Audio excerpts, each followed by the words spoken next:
Hello everybody, this is Adam with a brand new video, day number 2 of our healing camp of the third eye chakra. If you haven't seen the first video, I will put it in the cards right above where the third eye chakra symbol is, so you have a little bit of a balance and the essential oils and healing stones to get to do this, to heal and balance this chakra. Now, with that being said, there are a couple of questions that you need to ask yourself, and we will need to clarify on what really you have to do because it is very, very, very difficult. You are going to have to look at some past traumas, no matter what it is, and really understand that sometimes these are bigger problems than maybe you were aware of. I personally found this when I had my third eye chakra open not too long ago, but we'll get to that in a later video. But here are some symptoms, at least mentally, that you need to ask yourself for the most part that may give you an understanding that this chakra could be imbalanced or it could be closed entirely. Now, luckily, a lot of these chakras can be opened back up. It's not like if your third eye is closed right now, necessarily means that it's closed all the time. In fact, sometimes a imbalanced chakra or a closed chakra can strengthen it. As you deal with the issues at hand, you will know later in your life on how to correct it when it happens again. It's not an if, it's a when. So, do you have a lack of faith in your purpose? Do you not know what you want to do with your life job-wise, relationship-wise, where you're going to live, what you're going to do? How are you going to contribute to this world? That's literally all one question. Do you feel pointless? Once again, it's more of a lack of faith in your purpose. Do you not know what you want to do, nor do you think you can find what you want to do? Are you indecisive on decision making? Big, small, do you sit there and reassess and you just don't know? Do you find your work or life insignificant? Do you suffer from paranoia?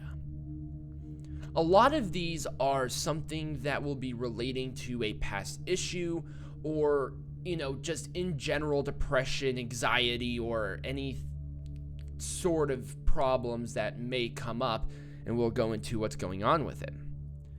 But here are the physical blockages as well, because it's not all emotional, it's sometimes spiritual. Do you have headaches? And this is including migraines.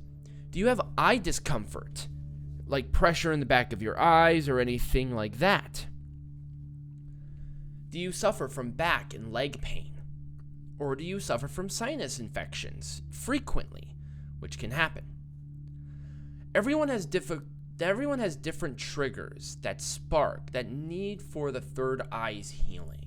However, it's useful to be aware of some of the common causes of these blockages. For example, when somebody belittles you in your passions, in your vocals, what you say, what you do, what you like, if somebody belittles you, that can push your eye chakra out of alignment. But also, an illness to you or a loved one could put this out. A death in the family or a close friend, spouse, children, job loss, a divorce, or even a past trauma like if your parents abused you or you were sexually abused by a family member, for instance. I know a little bit of a challenging thing to really kind of combat, but this will affect your third eye chakra because you lose your sense of purpose in life if something like this happens. These are obviously examples, and everybody's situation is going to be different, but the result is going to be the same. Your third eye chakra is going to be blocked. But these symptoms that we went over in the past could be an effect. There has to be a cause to that effect, and these are those.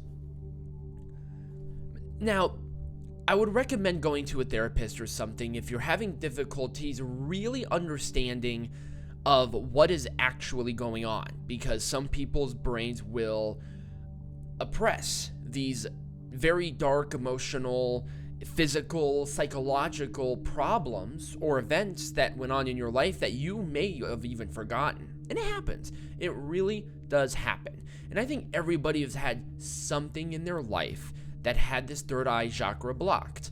Personally, I went through a very nasty breakup. I lost a very good job. And as soon as I left college, I was lost. I had no idea because the job loss happened later. But the relationship that ended was very profound. It was a 2-year relationship, and it happened right around the same week as my graduation. And as soon as that happened, I had no idea what happened. But, there could be stimuli that could overact your chakra, something so incredible that you may not be able to fully understand it.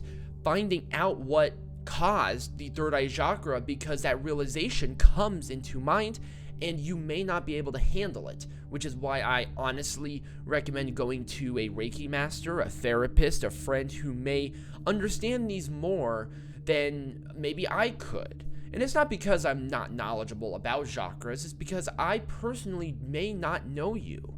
If I do, then I can assist in any way I can, because I know that person. But you need to trust them. Or you can become a Reiki master, or go to a Reiki master, and they will be able to fully assess what is blocking your chakra. With that being said, and with that in mind, here are some meditation techniques that may assist you in the long run. A lot of these are going to be difficult, so go to a yoga class because they'll have alternatives to what I am going to be showing you. And also, there might be other techniques that you may or may not be aware of. The humble warrior. The wide-legged forward bend with hand clasp. Once again, this is one that I would recommend not doing if you don't know how to either A, get to this, or if you don't feel like you're flexible enough to do so. The wide-legged forward bend with a big toe grab. Once again, this would tear my hamstrings in a second, so I try to do yoga as best I can, but sometimes it is difficult for me. The warrior 2 with cow-faced arms. A little bit easier overall, and the way to get into it is fine. The wide-legged forward bend with cow-face arms. Okay, once again, be cautious about what you do. I don't want anybody to hurt themselves. The wide-legged forward fold with a twist. This one I actually can do fairly easily. I recommend DDP yoga as well, but we'll get to that. The revolving lung pose. This one actually feels really good. I like this one, especially with my back issues. The dolphin pose with hand clasp. Be very careful. The locust pose. Please be careful. Just please be careful, especially with these that like your belly is on the ground and you're stretching your back. I don't want anybody hurt. The camel pose. And that's it. Well, all right, great.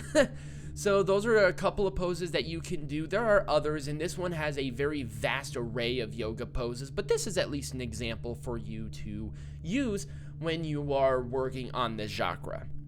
And I hope you enjoyed the video. If you have any questions, comments, or concerns, leave them down below in the description. Thank you all for listening. If you have any questions, comments, or even any concerns relating to any of the meditations, the questions, or anything, feel free to drop a comment down below and I will answer them in a video in the weekend if I get enough of them. If not, then I'll just respond directly down there. And if you want to learn more about how opening up your chakras can help your life significantly in work, in your relationship, or overall in your overall spirit, I highly recommend the first link down below. It's a quick little sign up, put in your email. I will send that video to you personally, and I will not sell your information. And this will be for me, Adam. I'm the only one who looks at this. Go ahead and sign up. It's a great video, and it really delves deep into how to really get these chakras unlocked big time. And I hope you all enjoy the rest of your day and enjoy the yoga poses.